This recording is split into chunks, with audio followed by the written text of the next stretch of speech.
আল্লাহ রাসূল সাল্লাল্লাহু আলাইহি ওয়াসাল্লাম বলেন, সালাসাতু লা ইউকাল্লিমুহুমুল্লাহু ইয়াওমাল কিয়ামাহ। তিন ব্যক্তির দিকে আল্লাহ পাক রব্বুল আলামিন, তিন ব্যক্তির সাথে আল্লাহ পাক রব্বুল আলামিন কাল কিয়ামতের দিন কথা বলবেন না। ওয়ালা ইয়ানজুরু ইলাইহিম, তাদের দিকে তাকাবেন না। ওয়ালা ইউযাক্কিহিম, তাদেরকে পবিত্র করবেন না। সেই তিন ব্যক্তি কারা জানতে চান? জানতে চান চাচা?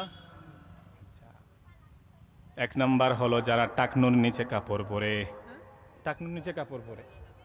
আমার আরেক দিনই ভাই টাকনুর নিচে কাপড় পরার কারণে সে জাহান্নামে যাবে, আমি সেটা বরদাস্ত করতে পারবো না। কারণ আমি যদি জান্নাতে যাই, আমার দিনী ভাইকে জান্নাতে নিয়ে যাব, ঠিক কিনা? জান্নাতে আমি যাব না তো ভাই, তোমাকেও জান্নাতে দোলে নিতে চাই। আমি যদি জান্নাতে যাই, তোমাকেও আমি জান্নাতে নিয়ে যাব। এজন্য প্রিয় ভাইয়েরা, যারা টাকনুর নিচে কাপড় পরেন তাদেরকে বলতেছি, আপনারা টাকনুর নিচে কাপড় পরবেন না। যারা টাকনুর নিচে কাপড় পরে, অনেকেই এইগুলাই চিন্তা করে, যদি টাকনুর নিচে পরি, টাকনুর উপরে পরি, তাহলে মানুষ খ্যাত বলবে স্টাইল করতে পারে না, জানে না কিছু। এজন্য প্রিয় ভাইয়েরা, এমন মন মানসিকতা যদি থাকে, এমন মন মানসিকতা যদি আপনার থাকে, তাহলে টাকনুর নিচে কাপড় পরা বন্ধ করেন।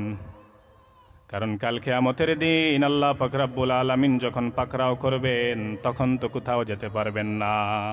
নাকি আপনি টাকনুর নিচে পড়ছেন, কাল কিয়ামতের দিন যখন বিচার হবে, in the day of judgement, আল্লাহ পাক রব্বুল আলামিন যখন আপনি যখন আল্লাহ পাক রব্বুল আলামিনের কাঠগড়ায় দাঁড়াবেন, তখন আপনি বলবেন, আল্লাহ আমি তো টাকনুর নিচে কাপড় পরছি, টাকনুর নিচে পোশাক আর কি পরার কারণে আমার তো টাকনুই গুনাহ করছে, টাকনুটারে জাহান্নামে দিয়ে দেন, আর বাকি সত্তর কোনো গুনাহ করে নাই তারে আপনি জান্নাতে দিয়ে দেন। এমনটা হবে? হবে না। এজন্য টাকনুর নিচে, প্রিয় ভাই, আপনারা যারা শুনতেছেন আমার কথা, যারা শুনতেছেন, টাকনুর নিচে কাপড় পরবেন না, আল্লাহর ওয়াস্তে।